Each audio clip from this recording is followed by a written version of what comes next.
mund ta titulojmë babësi dhe fatkeqësi, sepse mënyra se si po administrohet tragedia që shkaktoi tërmeti i 26 nëntorit na dëshmon se nuk ka rëndësi se ku je. Je në Bashkinë e Durrësit, je tek Fondi Shqiptar i Zhvillimit, apo je tek zyra e Erben Ametajt. Ajo që i bën bashkë këta aktorë është babëzia për të përfituar edhe nga fatkeqësia dhe pse. Në këtë tabelë këtu shikohet kontrasti i plot dhe i fortë që na formon babëzia. Në këtë anën këtu kemi shkollat që do të rindërtohen, që është ortakria qeveritare. Në këtë anën këtej kemi godinat dhe pallatet e dëmtuara, që është halli i qytetarëve. Për institucionet arsimore, nga 13 godina që janë të TS4 dhe një që është TS5, 14 në total për të rindërtuar, do të rindërtohen 29. Përfshi dhe shkolla, ku mbas tragjedisë së 26 nëntorit është bërë mësim. Do rindërtohet Gjergj Kastrioti, Naim Frashëri, sepse këtu është babëzia e ortakrisë qeveritare. Themi ortakria qeveritare, sepse kush janë vlerat që na çon babëzia.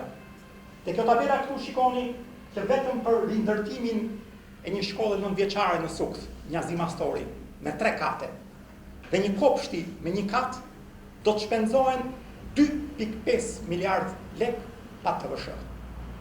Dhe themi që është ortakria qeveritare sepse aty është gjikuria, që shkoka dhe merim.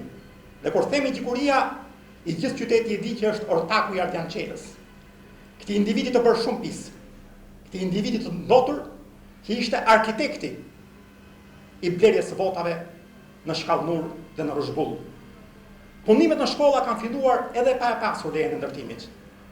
A e di kryeministri Rama, që kur ishte për të ndjekur punimet te kantieri i shkollës Shaqe Mazreku, ku kishin filluar punimet, shkolla ishte pa leje ndërtimi, kur qytetarët e Durrësit, me 10-13 qytetarë, vetëm për një gardh në tokën e tyre, gjobitën me 5 milion lek e shkojnë deri në burgosje. Por ndërsa babëzia i ka çuar që të operojnë me shpejtësi për të mbyllur tendrat e shkollave dhe për të filluar punimet, edhe pa leje ndërtimi, po për spakun nuk është vepër penale sepse është Edi Rama, për pallatet DS3, DS4 dhe DS5 në Durrës, pothuajse nuk është bërë asgjë, sepse është halli i qytetarëve. Vetëm janë shëmbur 8 godina në Mans, 7 në Sukth dhe 7 në Durrës, dhe askush nuk e di kur do të ndërtohen, çfarë do të bëhet me hapësirat e përbashkëta të pallateve DS3, janë 232 pallate, dhe DS4, të cilat janë për rikonstruksion. Po kështu nuk dihet se kur dhe ku do të rindërtohen pallatet e doktura rënd. Në fakt, zot Xhaferi, një shqetësim i qytetarëve është pikërisht ky që sapo përmendët, që nuk di se ku do të ndërtohen objektet e tyre të cilat u prishën si pasojë e tërmetit të 26 nëntorit. Unë të falenderoj që ma solle këtë pyetje, po gjatë këtyre ditëve kam kontaktuar me banorët të pallateve në lagjen 9, në lagjen 10 të qytetit, shumë të shqetësuar, sepse kishin marrë vesh që do të prishet pallati i tyre dhe këta do i çojnë në zonat e rindërtimit, jo aty ku është ndërtuar pallati. Dhe unë si kryetari i Partisë Demokratike të Durrës i kam vënë të gjitha garanci që nuk do lejohen. Si nuk do lejohen, Partia Demokratike do jetë aty te pallati, me qindra me mijëra aktivistë në krah të qytetarëve, sepse nuk mund të lejohet Edi Rama i 2020-s të bëjë atë që ka bërë Enver Hoxha në 1950-ën. Pra ne do jemi aty. Mirë, këtu kemi transparencën. Transparenca Ametaj. Po të futesh tek fakja e rindërtimit pikal, shikohet që 15 milion dollar me një konkursi i 2 qershorit për Ametajn dhe për ortakrinë qeveritare ka vetëm rëndësi kush do i marrë paratë. Nuk ka rëndësi çfarë do përfitojnë qytetarët. Janë 15 milion dollar ku nuk thuhet ku shkojnë këta paratë, çfarë përfitojnë qytetarët. Thuhet vetëm kush i merr paratë, kush janë kompanitë që marrin paratë. Një turp dhe një skandal i vërtetë.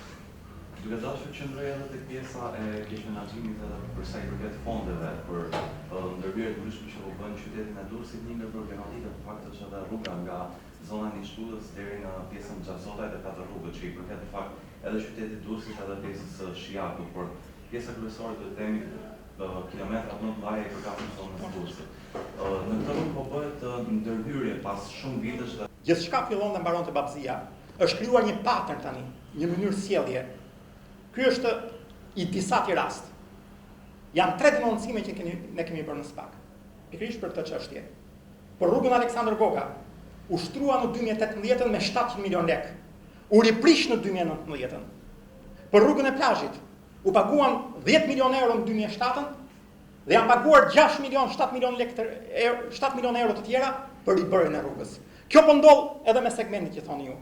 Bëhet dhe mbas një viti ndërhyjet për të ribërë kanalizimet, prishet ndërhyjet. Janë të gjitha taktika që ndjek Babzia. Po për fondi që është vendosur në dispozicion fakt është 95.6 milion lek të reja, 70 milion lek ishin vendosur për një segment. Ribëhet rruga, hidhet një shtres qakull, abuzohet dhe pastaj del mbas një viti domosdoshmëria për të bërë kanalizimet. Ribëhet edhe një herë. Pra është taktika e korrupsionit që formsohet nga Babzia. Mirë, faleminderit.